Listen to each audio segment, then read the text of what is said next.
Good evening, everyone. Welcome to Twa Auld Heids. Myself and my usual friend Mike Fennick, and we've got a special guest tonight, who is Kenny MacAskill, former Justice Minister and now MP for East Lothian. Good evening, Kenny. Good evening. Thanks for the invite. Welcome, Kenny. Thank you. Thank you very much for joining us. Pleasure. On you, Mike. What I wanted to do, Dave, if I may, is kick off with something that is identified with Kenny, which was a piece he did in Wings Over Scotland to do with a request that the grassroots start marching again. Now, we're faced with COVID, and Kenny appreciated that when he was writing the article. What I wanted to do was introduce him and anyone else that's listening to what you and I, Dave, are very much involved in at the moment, which we're calling the Long Walk to Freedom, which is COVID friendly, is designed that way so that we're not walking en masse. There'll be dedicated walkers. You know far more about the details of how it's being organised, Dave, than I do. So can I pass over to you to try and explain what's to happen and how it's designed? Well, basically, 2 years ago, we did the 500 miles. We started in Skye and finished in Edinburgh on the day the 100,000 march in Edinburgh, all under one banner. We're looking to start 3 different walks on the 6th anniversary of the referendum in 2014. So that'll be the 18th of September from Elandon Castle in the north. One of the walks is going to be going south to Glasgow, which is going to end up being it's going to be 500 miles. There's another one which is going to be 1,320 miles, which is going up around the north coast and then round the east coast, and a third one that's 700 that's going to cover the border starting at Ayr from the day that the main march, which is Aberdeen. So Kenny was saying that we should start marching again. We've got people and they're going to be marching. So and we're hoping to finish on St Andrew's Day at Berwick at the border. And the good thing about this is that we're completely COVID friendly, and we're going to be it's a people's thing, the same as the 500 was. So it's something along those lines. That's about it. What I wanted to draw you into, Kenny, for your observation in this, I tend to read a lot, and your article in particular that you wrote for Wings was something that caught my eye, because you started off by saying that symbolism matters in politics, and what can be a relatively small action can have long-term consequences and big consequences. Mm-hmm. And you used 2 examples of that. That's what I would like to draw you on, because the one was the Million Man March in Washington that you mentioned, and the other one was the Hands Across the Baltic as it related to Estonia, Latvia and Lithuania.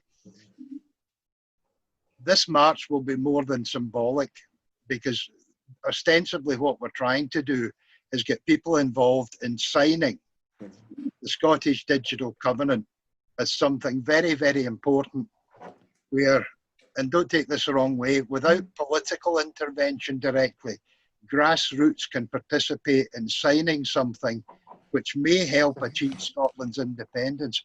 Can I pass that, both the symbolism of the walk and then the practicality of what we're going to try and achieve, over to you, please, Kenny? Well, I think that's here to be welcomed. I mean, I think these things are, the more the merrier. They come large, they come small. You know, the Million Man March, you know, I vaguely remember, you know, and have seen 60s, you know, civil rights stuff from America. I've spoken to friends who actually were there. We're going to remember that that was the big climatic march, but there was lots of smaller ones from Selma, Meredith, and in individual things. So things started the same as more latterly, and you know, in my and more tuned with nationalism, that Hands Across the Baltic as the Baltic states look to get their independence from the Soviet Union. So I think, you know, symbolism matters, and you know, we've got to realise that politics is changing. We're not going to be out chapping doors and leafleting, certainly not probably before Christmas because of the coronavirus. even after that, there'll be a lot of nervousness, not just amongst activists who might be a wee bit perturbed, a lot of people who've been the recipients of a knock at the door and a canvasser, or might have even just had a leaflet, might not be too happy. So we've got to think, how do we address that? It can't all be dealt with digitally as you and I are doing with, because we know that a lot of our poorest areas have a digital divide. They don't have the access to the computer that I'm sitting here with and the laptop that I have provided by the Parliament. That's why, you know, the symbolism isn't just the big marches.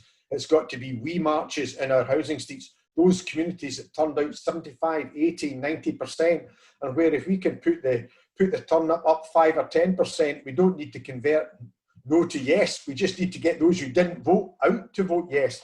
So we've got to do that. That's why I think those who jumped upon the piece, who tried to be suggesting and implying that what I was going to do was going to threaten the whole country with COVID-19 reviving. Nobody was suggesting that we were going to do a 1 million man march a week on Saturday or anything like that. It was about preparing at some stage for a big demonstration when, you know, that is possible. But equally, static marches have already begun. We've seen that in demonstrations on the NHS. We'll be seeing it on demonstrations by the UK government on VJ Day. So I think the demonstrations that you're talking about that are socially distanced, that follow the guidance, that actually get the message out there are absolutely necessary. I think, like many activists, I'm frustrated with the suggestion that we cannot do anything until we've defeated coronavirus. That is just not true. While we are being told to down tools and stay at home and do nothing, they've taken us out of the EU. They are transforming our society for the worse. And I even look across the sea at Ireland. Not only have they reacted better to dealing with COVID-19 in many ways, and certainly even Scotland or England have dealt with, they've managed to, you know, form a government, change the TISA, you know, pull everybody together. Life can go on. So this suggestion that politics has to be on hold, other than internal SNP machinations, no. So long as we follow the guidance, follow the rules, we have got to get back out. A big march is a long way away, but taking steps and actually letting our communities, because the big danger is that these communities that voted overwhelmingly for us in 2014 will think we've forgotten them, and will probably say, well, nobody votes for, I voted for Labour and I voted for the SNP, nothing changed. We've got to show that we still care. We've got to give hope and belief that things can change. That's why marches, static or otherwise, as long as they're providing for social distance and following the guidance, are necessary. Couldn't agree with you more, Kenny. Dave will confirm this. You remember back to 2014, the phrase that came up was Project Fear. Then people have developed that into hope over fear. And Dave will confirm for you, I've now adopted the phrase action over hope, because I think there's the walks that's going to take place are going to take us close to every town, every city, and every village in Scotland. If you're within probably 15, 20 miles, the walk will be there. And what we'll be doing is answering questions on the covenant. And there's a second point to this that I want to try and raise. You often hear people talk about the fact that we'll need international recognition.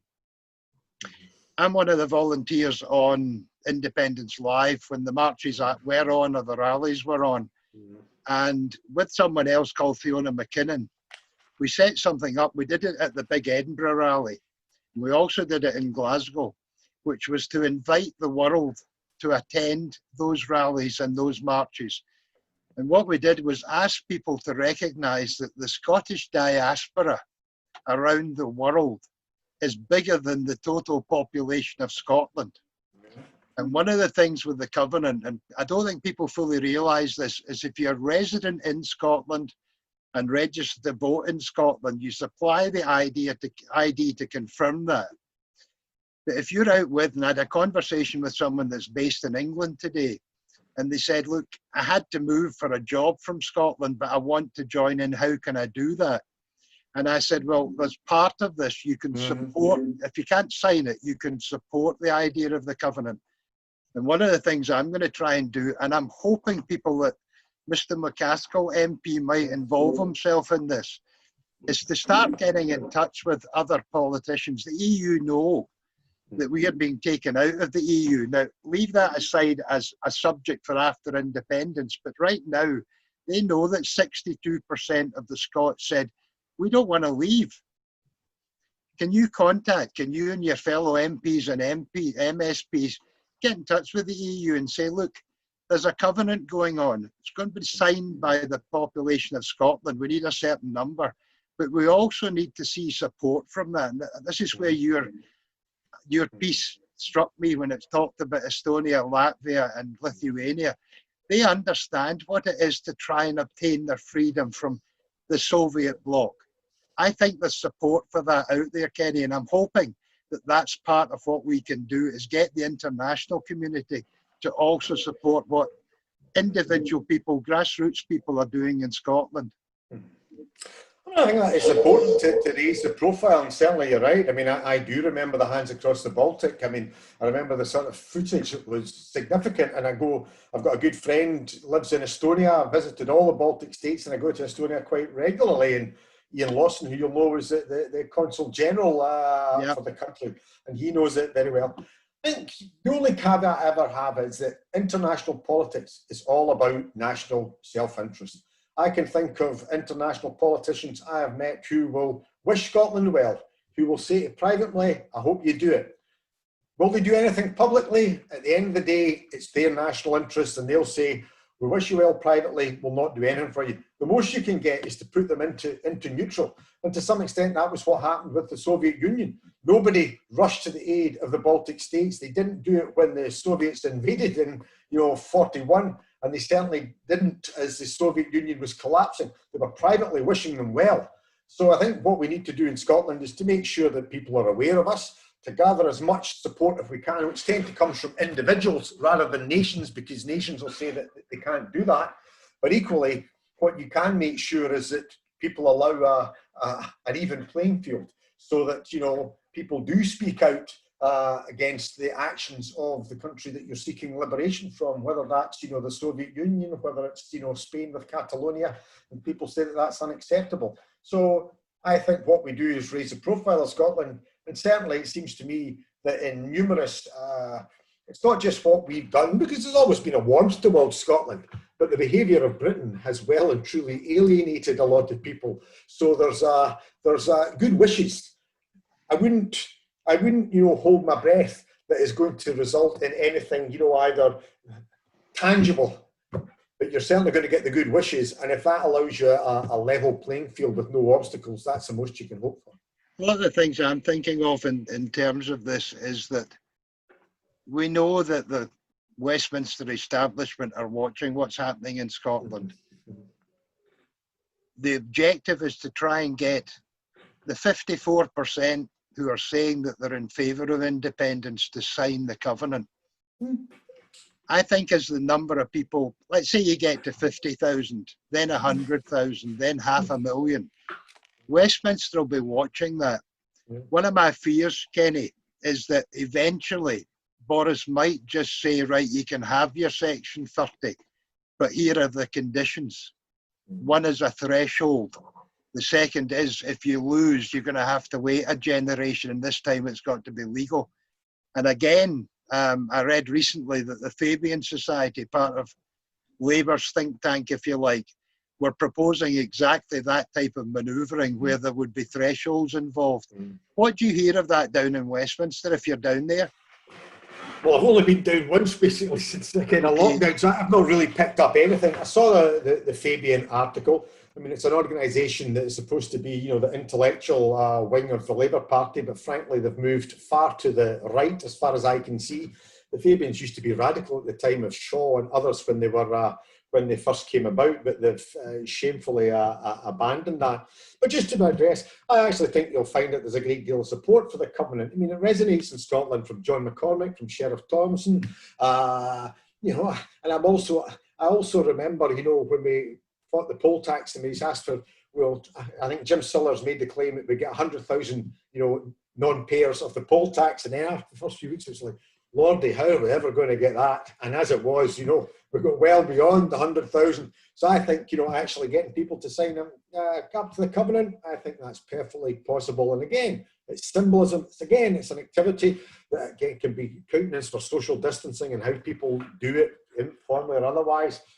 Equally, in terms of the Fabian thing, that is trying to just tie us down. You know, there is an argument that constitutional change, you know, should have thresholds or whatever, but it's never been applied for anything else. Because there's a constituent that wrote in about that.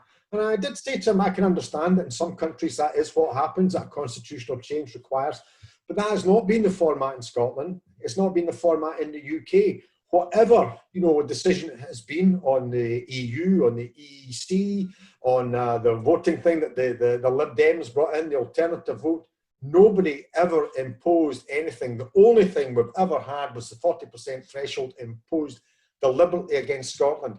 So I think, you know, this idea of the Fabians had, I mean, it looked to me, first of all, the thresholds that they were putting, you were never going to get any change on anything because it was so high. And I say, I could understand if there was a logical argument that said it would apply, you know, in terms of an independent Scottish constitution, there are some things that you might want to look at that. But in terms of where we are at the moment, it would be utterly unacceptable to impose a threshold upon us that hadn't been imposed upon other critical factors, in particular, taking us out of the EU. And, you know, the 40% threshold will never be countenanced by us again, given that we won the last referendum in '79, and they seem to write that out of history. Dave, I've done my usual of dominating. I'll pass over to you. It's all yours, my friend. Okay, well, one thing I'll go back to on your international recognition.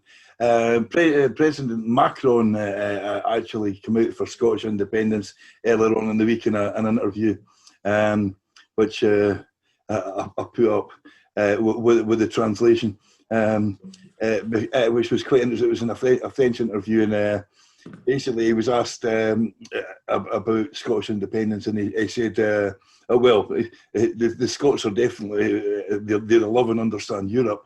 And then the interviewer says, so you support Scottish independence? And he said twice, he says, I support a European Scotland. And so... as close as you could get. Yeah. Not quite de Gaulle and Vive le Quebec, but there we go. Well, maybe just as well. That's where we get into the phrase, Kenny, of not talking the talk, but walking the walk. And that's partly behind what we're doing.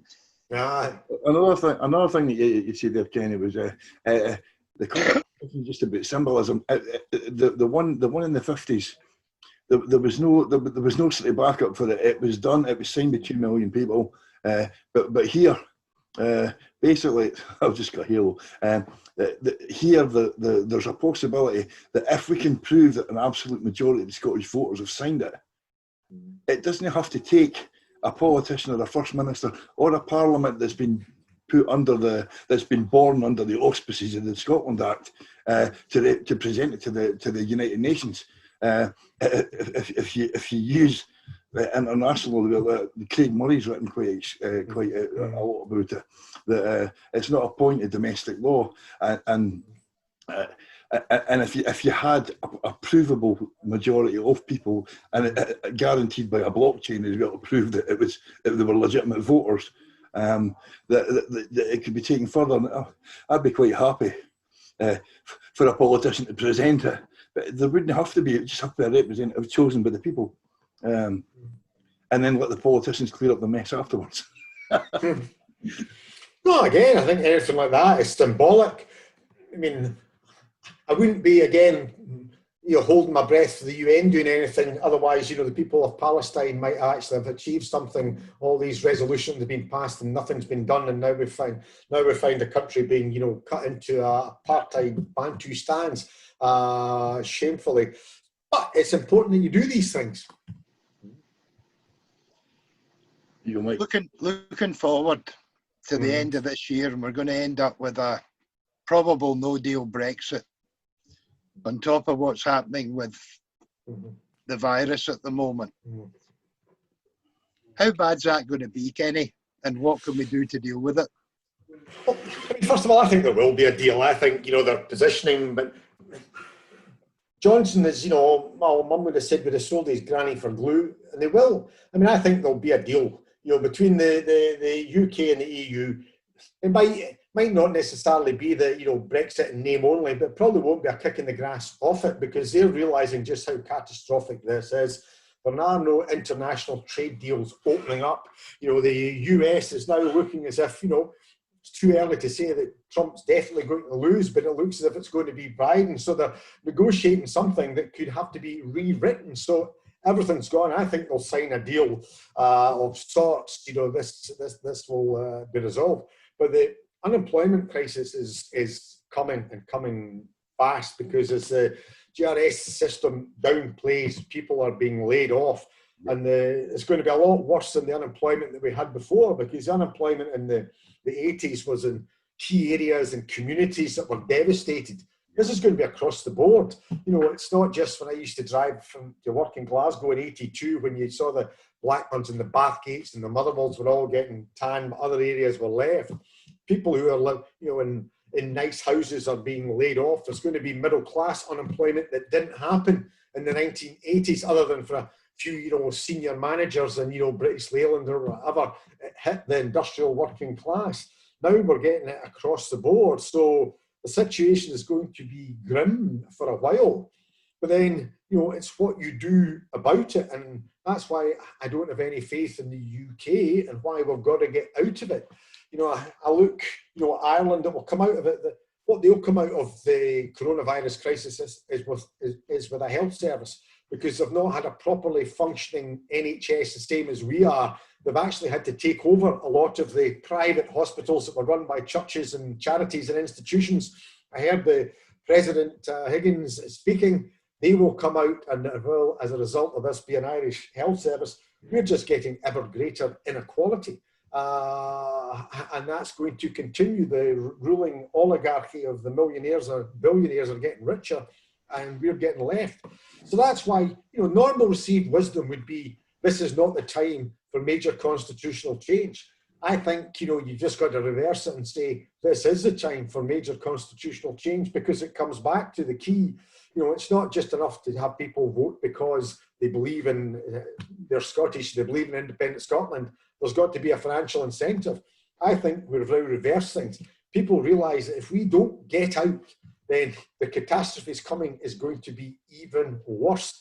You know, the problem we faced in 2014 was the risk.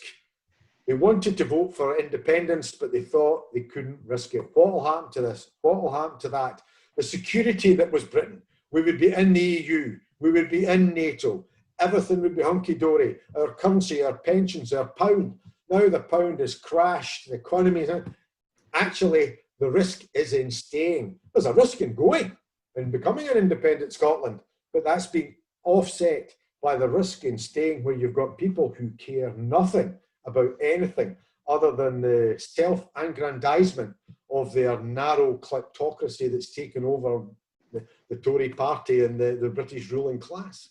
I think that's recognised by a hell of a lot of people in Scotland who previously maybe weren't convinced about the risk involved, Kenny. Mm-hmm. I'll take you back. You mentioned the 80s there, and you maybe see I've got a fair head of grey hair. Way back in 1985, the Thatcher period, when unemployment was about 3 million. And I've got a cheat doing this. I'm known for doing it. I had a meeting with a guy called Michael Allison MP, and that was Margaret Thatcher's private secretary. He introduced me to the Manpower Services Commission, because I had an idea at that time about how you could cope with unemployment. And you'll remember, if you go back to that time, we all had paper files. We didn't have an internet. We didn't have functioning computers. And what we had done using what was called the YTS scheme, the Youth Training Scheme, we employed a lot of young people in the company I ran at that time. And we got them to take the paper files and put them onto computers. Whereas previously, the males who dominated offices would go up to a secretary or a typist and say, take this dictation. Those days have gone. But if you go back to then, with all the paper files, that they don't exist any longer. And what happened and why I got in touch with Michael Allison MP was to say, look, I think this can be taken further. All the young people can be trained up in computer skills because that's the coming world. He then put me in touch with the Manpower Services Commission and the head of it, and we had a meeting. We created jobs that way around. You had contacts, I had contacts with the estate agents and solicitors. We introduced people who had done the YGS scheme in our company and moved them on to other companies. It's all in Paisley. I don't know what the skill that we need now is to do something similar to that. But I'm sure there's a green revolution coming. That's part of it. There are jobs that can be created if we're creative about it. And this is where I then go back to agreeing with you 100%. The risk is if we're not out of the UK, those opportunities will be lost. We've got to create them in Scotland, like an awful lot of things that need. The risk is not in leaving the UK. The risk is actually in staying in. Yeah, absolutely. We'll be left as a holiday park. That'll be the plan for us. They can come up in their RVs and enjoy the unspoiled rural parts, so there's too many people are trashing it at the moment. And what we need to do is, use the benefits of, our geography and our climate. There is climate change remains the biggest problem facing the human race. Scotland is there at the start of a green revolution. We've got offshore wind, onshore wind, all these technologies. We've got to make sure that we're getting some of the onshore jobs of the offshore revolution that's coming. We might not be able to get a lot of all of the manufacturing of turbines, but we should be able to get a share of some. But there's a whole lot of other jobs that have to be, able to become here. Never mind all the retrofitting that's got to go on in schools, homes, hospitals to make sure that we can deal with climate change. Otherwise, it doesn't matter whether an independent Scotland or still part of the UK, life is going to be miserable for our grandchildren and any successors thereafter. So, we've got to be able to do that. I just don't see, Sunak's got credit for basically doing what they rubbished Corbyn, in terms of printing money and actually do it. There's an irony there, but I just don't think they're going to commit to go beyond that, and the investment will go as ever into HS2, into the south of England, because that's where the investment goes. It might go into the northern powerhouse. We ain't going to see it here. Service companies, it's all going into service companies that are all offshore. Some of the stuff that came out on that Good Law project this week by Julian Mohan, it was absolutely shocking. No, it wasn't surprising, but it was shocking. It's a kleptocracy. They're, robbing us blind for their own self-enrichment. Yeah. Moving on a wee bit, all the stuff that's happening in the NEC recently. What you any sort of ideas on that? Basically, obviously, Joanna was stopped for being able to stand at the last minute, and that still seems to be the case, even though the voting system that was used for it seems to have been a wee bit. Well, not the normal one, but they sort of come back on James Dornan and finally let him go. You any sort of ideas about that? Well, I think what happened was a disgrace. I think there's issues in the NEC. When I'm told that the NEC has met twice since lockdown, I think there's something far wrong. I'm told of those two meetings. One was met for 3 hours, couldn't get through item 1 on the agenda. And then the second one was the one that excluded James Dornan and Joanna Cherry. I mean, the National Executive Committee I served on a long time back into the 80s and 90s. I was also an office holder as National Secretary, National Treasurer rather, and the Vice Convener of Policy. It was a thankless task, but you did it because it was an important role within the party. You used to meet every, I can't remember, it was the first Saturday of the month or whatever. But it was a chore for which you weren't paid, but you were proud to do it, and people served well. I think at the moment there's has to be a democratisation of it. There are organisations sitting around there who are not accountable to anyone other than a handful of people, it would seem. it seems to me that you can have people who represent distinct strands within the movement, but they should be elected by a reasonable number of people, not chosen and anointed by a handful of people. And that's where the problem has come, because some of them seem to be representing their own personal interests as opposed to the wider cause of the party of independence. So I think that's got to be addressed, and got to be addressed as fast. It's got to be grassroots democracy. There's always been issues, because as soon as the party went into government, it changed in terms of the government began to set policy more than the party. As soon as after 2014 the mass membership came, there's been issues. I don't think the party's been as sharp as it should have been, or as quick in actually addressing how it deals with that greater democratisation. Never mind the fact that, you know, they've refused to allow the party activist choice in the likes of Joanna, and I think that can be reversed. I think that's something we have to continue to argue for. But also, the party's been clamouring for area organisers, and yet that has never been delivered. It seems to me that actually one of the crying things that's necessary, that as the party's got bigger, a lot of the grassroots activism has actually decreased from what it used to be when we were a party, you know, a fraction of the size.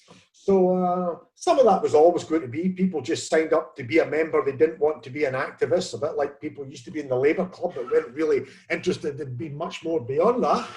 You know, and we have to accept that. Well, if they vote for us and they give us their money, that's fine.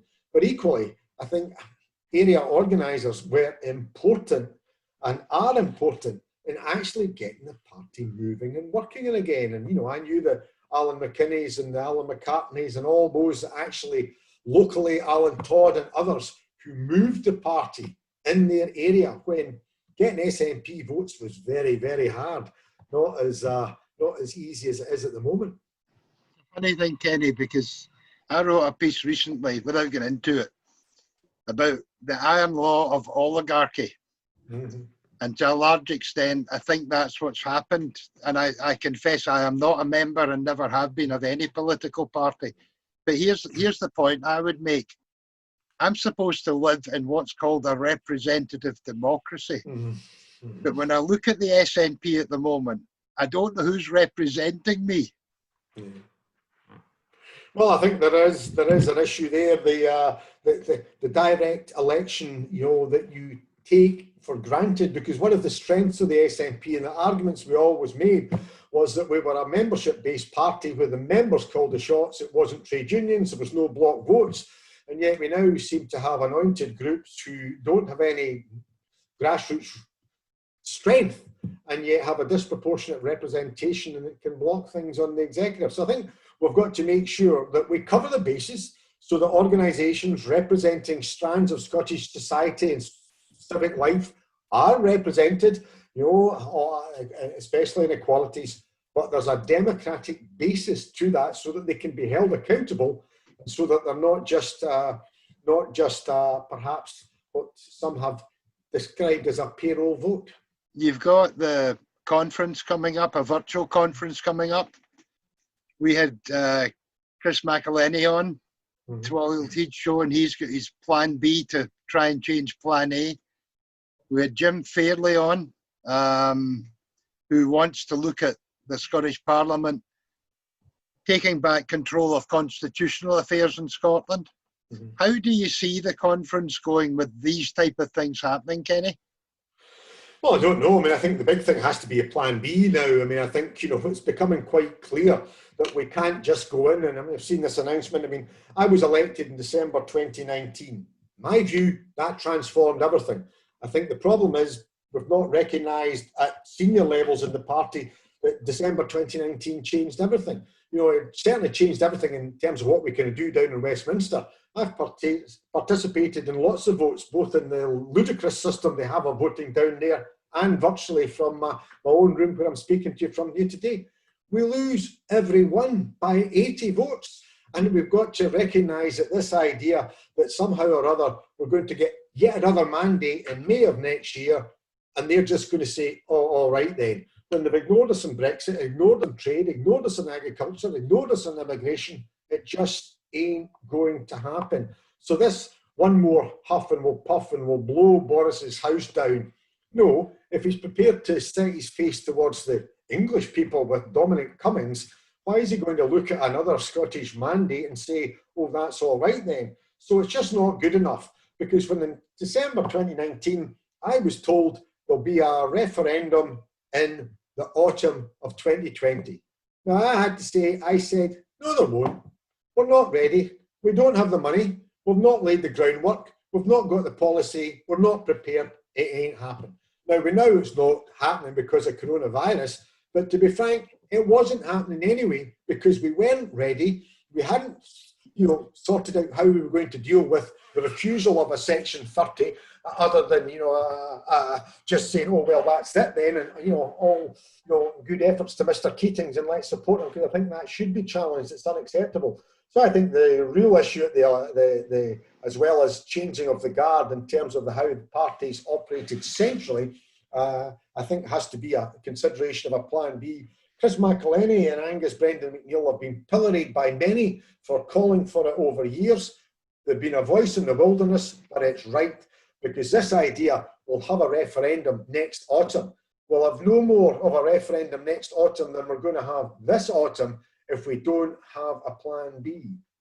And when you're saying about you don't have the money, they raised £500,000 for it in 2017 that was supposed to be ring fenced. That doesn't seem to be there anymore.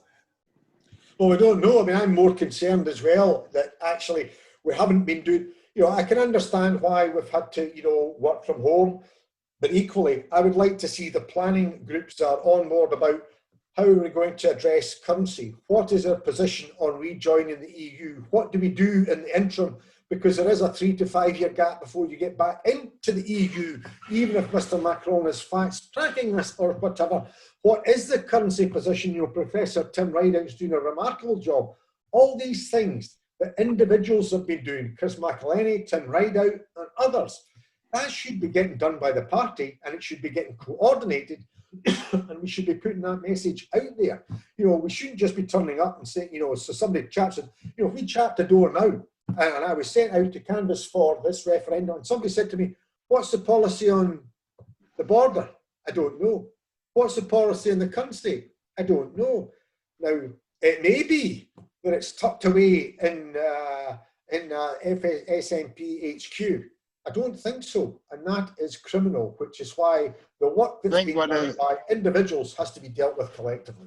I'm not going to be tempted to go into the currency question, but I think Dave knows that it's something I play a part in. But it goes back to something again. I know you've said it was an article in the Scotsman, Kenny, about the Growth Commission.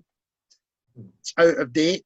The idea that I can't understand why the thinking goes this way unless it's to appease a particular section of people that they think are important but are not important. The only people that are important are those that vote. That's where the voice and that's where the change will come from. But there's aspects of pensions that need addressed. And I go back, again, I'm going to show my age here, because you've got the situation with the WASPI women. Mm-hmm. That didn't happen because the Tories decided it was going to happen. It went back 20, 30 years, because if you went back to, say, the 1950s, average age expectation at that time was around age 60 for males and just above for females. That's when the planning should have started. Hang on a minute, people are living longer. Can we afford this? And that, forgive me, is why I've never been a member of a political party, because politicians need votes. And sometimes if you tell people the hard truth and the cost of the hard truth, you won't get the votes. That's why I believe in the covenant. It's where you, and I don't mean this disrespectfully in any way, politics plays a major part in all of this. But if the people don't get their say, if they haven't got the right to say what they want and face the consequences of it, as long as those consequences have been explained to them, that is the way an independent Scotland will prosper. It's when you hide the truth that you end up with WASPy situations. Same with currency. I appreciate what Tim Rideout's doing. The only comment I'll make on currency, Tim Rideout said, okay, we only need a small amount of tests, not those in the Growth Commission. But one of his criteria is a payment system requirement that is away from the banks, away from MasterCard, and away from Visa. Dave knows I'm about to sign him up to what is a social enterprise payment system. It's part of my thinking about how you create a yes economy done by the grassroots bottom up. And that is going to be one of the major tasks I'm facing. Frightens me, to be honest with you, but it's something I was involved in back in the 80s. I'm going to have to relearn how I did it back then and try and bring it forward. But that is essential, because there seems to be a resistance in HQ. I don't think it's necessarily the SNP HQ. I just think it's within Parliament. There seems to be a resistance to break down barriers. They're reserved powers that they've got, but there's other things that the people can be encouraged to do, and that doesn't seem to be happening. Sorry, I'm going to zip. I'm on a speech. Sorry, my apologies. I think you're right. I mean, we've not been challenging equally. We've got to get some of these things out and test them with people and warm people up. I actually can understand why, you know, there was criticism about the position taken on currency in 2014. I think, you know, the thing was nobody expected that the British would lie, because that's what they did when, you know, McPherson came up here and Osborne said, oh, there won't be any currency sharing. We found out afterwards from Mark Carney that yes, there would. You wouldn't actually call it currency sharing, but it would have come about.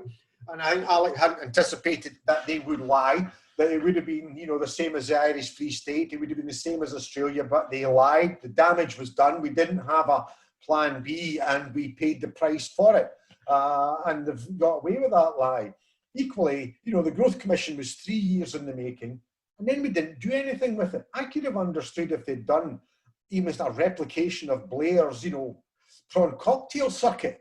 They'd gone round the boardrooms in Scotland saying, well, but they did nothing. They would 3 years put this out that caused a stushy in the party, understandably so. And of course, with the financial crisis now and the coronavirus, it's gone.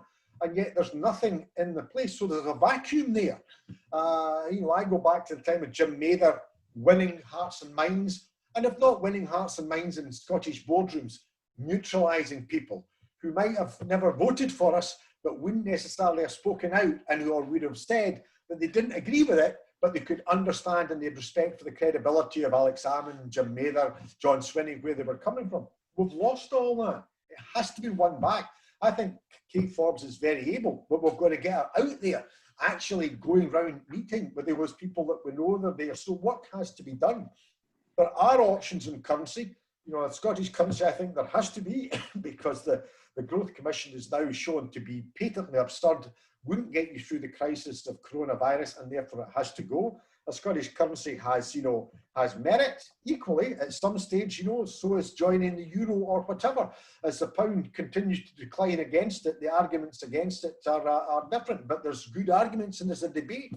And I think you've got to almost soften people up that the pound, that was just one of the strengths of Better Together, you keep the pound. Actually, if you've got your pounds, it's collapsing. And if you're, you know, abroad and you're getting your pension in pounds, you're struggling. You know, it's now a currency that's being marked down. And it goes back to that point we were both concurring on earlier, that the risk is in staying, not in going. So it's not just that the Growth Commission is now out of date. There's nothing to replace it. And that's where the work needs to be done, hasn't been done by HQ. And thankfully, people such as Tim Rideout have been doing it.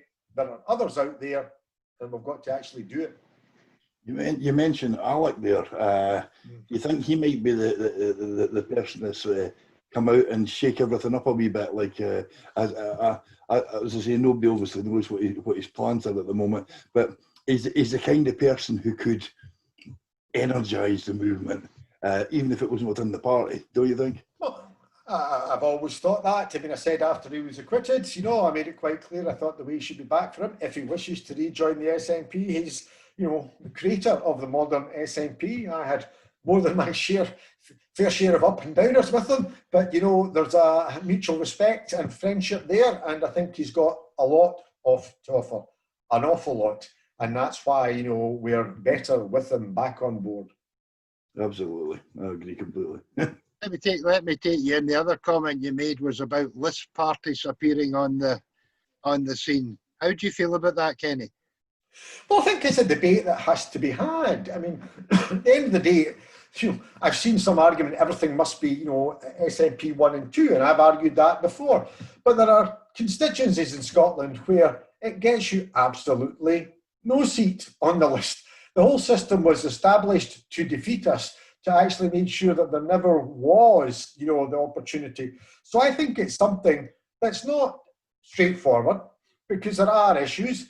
I mean, I think it's difficult, to come out, I think, the Alliance for Independence, there are issues with some personal views of individuals. There's also an issue that they may face with the Electoral Commission. If they say they're going to almost vote with the SNP, then I think they might find the Electoral Commission will say, well, why should we allow you to be a separate party if you're just SNP Mark II? And I think that will be the attempt by the Unionists. There are other parties, but I think there is a logical argument that says there are, in some areas, not everyone, in some areas in Scotland, no point in SNP voting the second in, because it's just 100,000 wasted votes. How many list members are we going to get in Glasgow? How many list members are we going to get in Mid-Scotland and Fife? So it's something that the SNP has to think through and talk through. I think there are arguments against, but there are most certainly arguments for, and it's something that we should sit down, debate and discuss, but not rule out a hand or traduce. So there was a natural progression, and you'll know more about this than I do. I used to have lunch, this again shows my age, lunch with Gordon Wilson in what was known as the Liberal Club in Paisley. So my knowledge of the SNP and its travails goes back a long while, but there was a natural progression all the way up to 2014. That if you were in favour of independence, there was only one party you would vote for, which was the SNP. And that kind of camouflaged this list vote. I get involved very briefly with the Alliance. Pat Lee asked me to become involved in it. It then became clear that my views were going to cause trouble, so I disengaged, is the best way of putting it. But it's quite clear that we've got to get our head round the list vote system. A proportionate voting system makes sense, but not if you're trying to achieve independence. It's a peculiar situation we're in at the moment. I'm hoping that there are some very wise heads within the SNP who will try and find a way of thinking their way through that.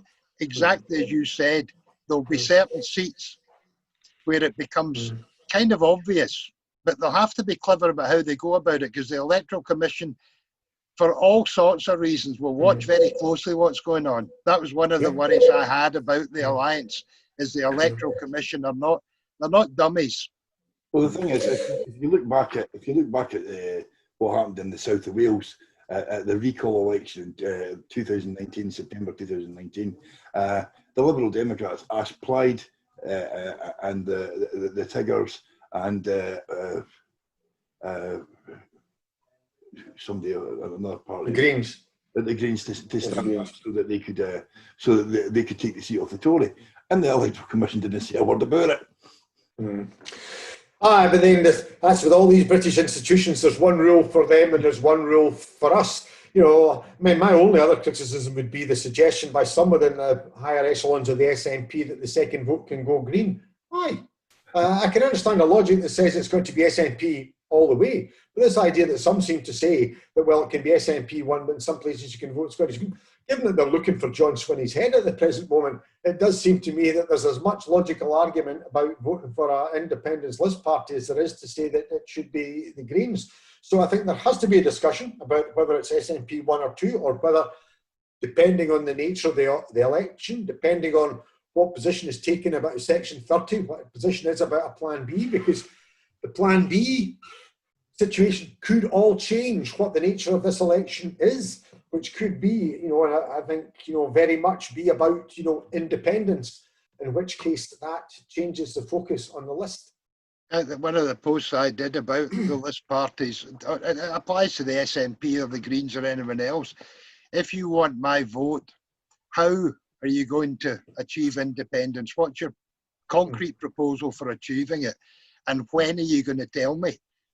Because I'll decide my vote on that. And I think that applies across the board at the moment. We've come to a crunch point as far as I'm concerned. That's why I'm pushing the covenant, Kenny.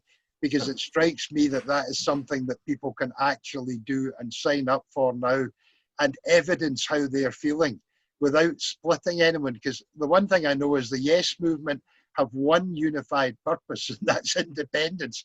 They can argue about a hell of a lot of other things and how you get there, but that's the one thing, and that's what the covenant boils down to: vote for independence. It's about keeping, and it's why it goes back to what we started at the very outside, Mike, because it's about keeping hope alive. Because, you know, Martin Luther King and the Million Man March, they did go to the top of the mountaintop. But what's it like for the African American community at the moment? They're under the cosh, you know, the financial situation. And that's my worry about, you know, in Scotland. We gave hope to areas. We gave inspiration. I go back to, you know, talking about marches. I remember on polling day in Craigmillar, an area of deprivation that I represented at the time, there were pipers taking people to the polling station at something like 10 o'clock, 1 o'clock, 5 o'clock. Kezia Dugdale complained to the police that this was, you know, some sort of electoral crime, when in fact all that happened was a piper was basically leading people who had never voted in some instances or hardly ever voted, led them down to the polling station. We got over 74% of the vote in Craigmillar, and I know areas in the west of Scotland got even more because they had hope, they had belief, they thought it could change. If they don't believe that, if they don't believe that things can ever change, exactly the same as Martin Luther King persuaded people to get off their knees and ride in the front of a bus, people just turn in on themselves. And we can't afford that. These areas are struggling and we need to give them hope.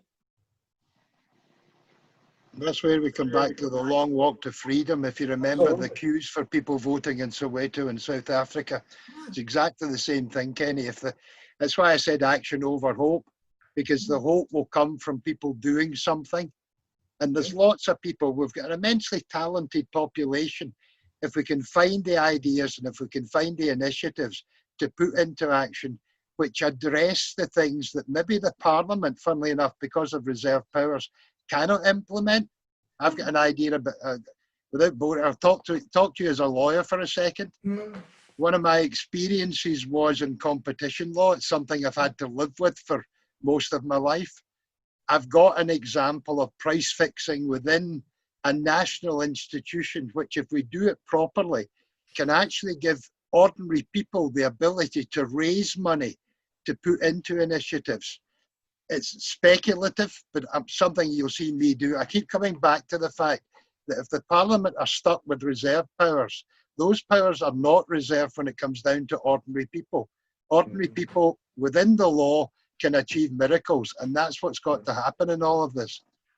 And also, I think that's how you change people. I mean, I've been arguing that amongst colleagues. I mean, I remember when I was, you know, Justice Secretary, you know, people might say, oh, Kenny, stop going on about independence. I don't want to discuss independence. But if you say to them, well, what about air weapons? Should we have powers over air weapons in Scotland? Oh, aye, I'm for that. But then they give me independence. What about drink driving? Should we be able to do that? Aye. But then they give me, you know, so you just keep pushing the boat out. So there's all these things that you've got to say. But, you know, if they're not doing it down there, we want to do it here. And they'll say, that's a good idea. Why are we not doing it? Well, if they don't want to do it, we should do it anyway. So I think you just got to keep pushing in all of these actions, you know, and then it brings it all together about why, you know, because what's changed most significantly has been the divergence of the countries, which is why, you know, the internal market's about trying to bring it all back, because the two countries have gone in a different direction. The problems the Tories have faced, I think, now is actually, you know, we've now diverged, and psychologically it's down south. They're just at the view down there now. Well, if they want to go, then just let them go. We don't care. Because actually, most folk in the south of England, you know, a lot of folk would say, shame to see you go, Jock, but off you go. You know? Back to what you were saying earlier. We're not like the Estonians and the Latvians and Lithuanians. There ain't Soviet tanks lined up. That's just what I was going to say there. Honestly, going back to your satellite states of the Soviet Union, the Soviet Union split up. Everybody says, oh, you can't split up a 300-year-old union with it. The Soviet Union split up in 366 days from start to finish. And that was it. And that was a lot bigger than the UK. Aye. Once it starts going, you know, they set their face to the wall. I mean, this is 2020, but let's remember in 1920, Britain was never leaving Ireland, you know. Well, I think 1921 there was 100,000 British soldiers in Ireland. Now there's not 100,000 British soldiers worldwide. I think you'll find that it was the last pandemic that caused Ireland to leave the UK. Yeah. Go back to Martin Keating. There, yes. Sorry, you mentioned Martin Keating's and his Section 30 position. How's that regarded in political circles, Kenny? Well, I think it depends who you talk to in the political circles. Frankly, I think it's a bit ridiculous that Mr. Keating is having to do this off his own back. I think it should have been done by the government, because it's always been my belief, without giving away law officers' advice, but there's always been a perception and a belief in higher echelons that it could be done. You couldn't have necessarily a Section 30 referendum. You could have a referendum on the Constitution. It just would have to be indicative, not deliberative. You know, after all, in Strathclyde, you and I are old enough to remember votes on fluoridisation. So the idea that, you know, a Scottish Parliament or government couldn't, you know, call a referendum that would be legal just wouldn't be deliberative, because there wouldn't be a formal agreement with the UK government, is nonsense. But I think, you know, Mr. Keatings is doing us a favour, because I think this should have been challenged by the Scottish government. They should have gone out there and challenged it. And I think, you know, it'd be good to know. I think the Scottish government are challenging it, although Martin put I think this afternoon saying that the court details are going to be put out shortly. I think he's taking responsibility for the outstanding costs in the hope that the Yes movement keep on with the funding. But I think we're going to find out quite soon what the arguments are, and it'll be very interesting to find out what the Scottish government position is. But I think we pretty well know what the English government is going to be, sort of the UK government.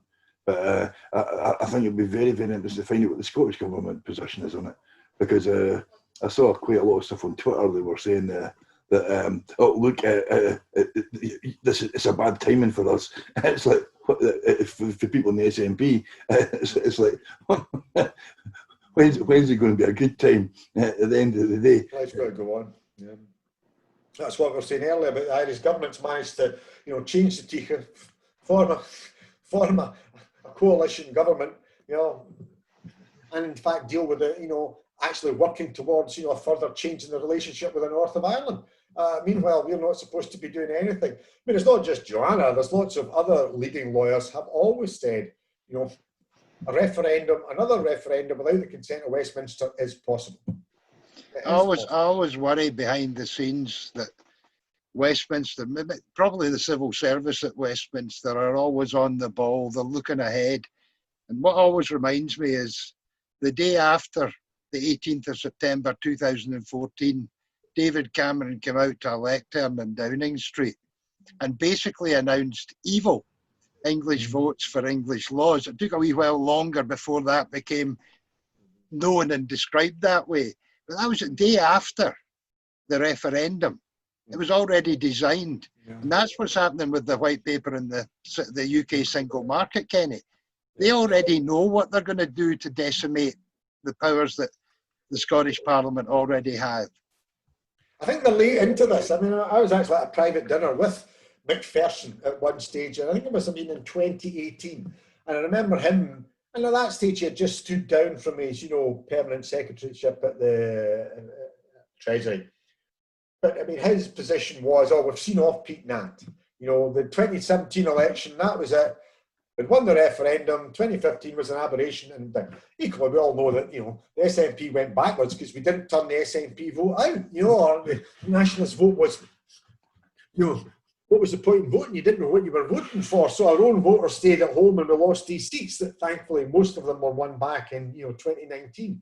So I think the position that they assumed that Pete Nat had gone, which was the thinking after 2017, now they're trying to get their thinking caps on, and it's, you know, this is now, you know, hardcore unionism. You know, the Tories did well at one stage with something, and I'm going back, you know, generations, with what was called patriotic unionism, where they were very Scottish, where they could be proud of, you know, the wars of independence, and, you know, some of it was sanitised. Jacobite rebellion was replayed more as a civil war rather than the much more complicated nuanced thing. But there was a pride in being Scottish. Now there's almost a renunciation of being Scottish, being Scottish, you know, they are trying to, you know, ironic, we were just talking about the Soviet Union. They're almost trying to recreate the North Britain that was established after 1707. You know, nobody was a Soviet Union man other than a hardcore communist. You were Russian or Georgian or Estonian. You know, you might have believed in the wider Soviet Union, but this lot are now trying to create, you know, British man. Problem is, folk in England no more want to be British than folk in Russia wanted to be Soviet. You know, and that's what they can't address. And it's our own lot, you know, the Douglas Jackson, Douglas Rosses and Alistair Jacks, rather, who are trying to create this North British man. There isn't a North British man or North British woman. That's what happens when you put government in the hands of a farmer and a football referee. Dave, listen, I could talk, you know, I can talk for hours, and I've covered the main points I wanted to cover. So, over to you, my friend.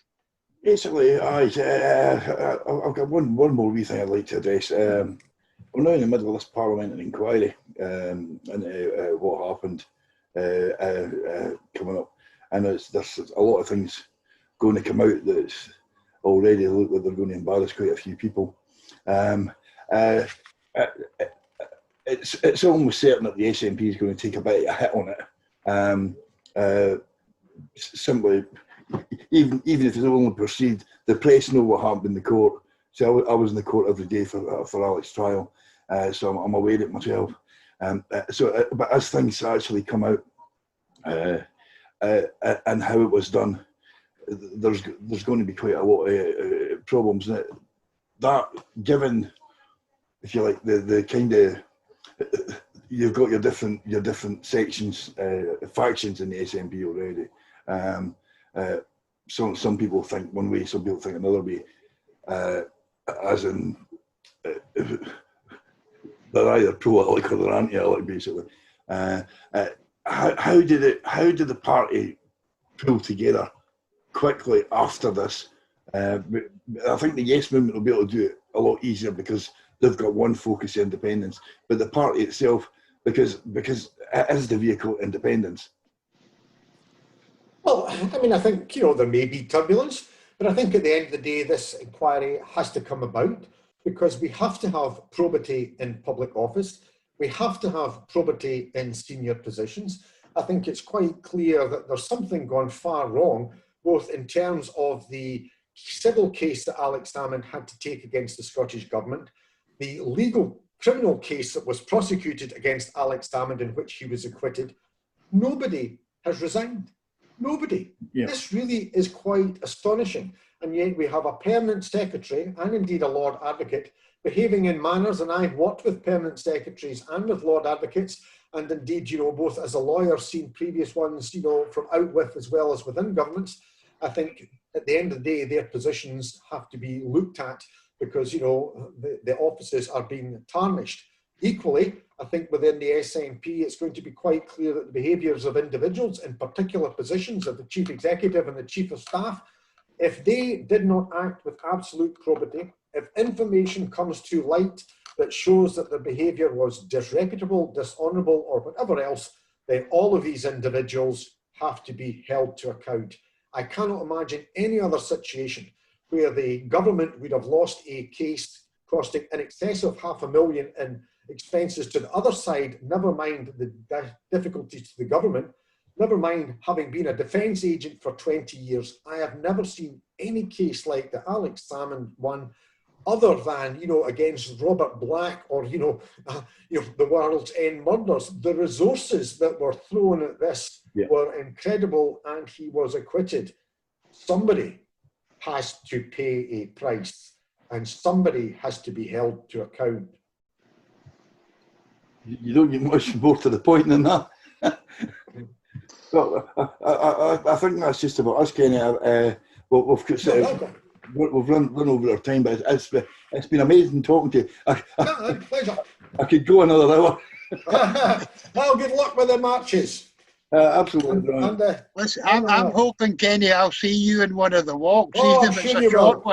one. Now that, it's actually the benefit of coronavirus crisis. I've been walking with my dog far more. I always walked far with the dog, but even further now. And the more you walk, the easier it gets. When you get into the habit, and you've been balked at, you'd have balked at 5k, 10k, and now that's nothing, So yeah, well, I've got my going to be moves. passing your door within a couple of miles, like on the somewhere between September the 18th and November the 30th. So you're welcome to join us for a day. Absolutely, I'm sure you will. As I say, I was up Ben Runnisford practice yesterday. Yeah.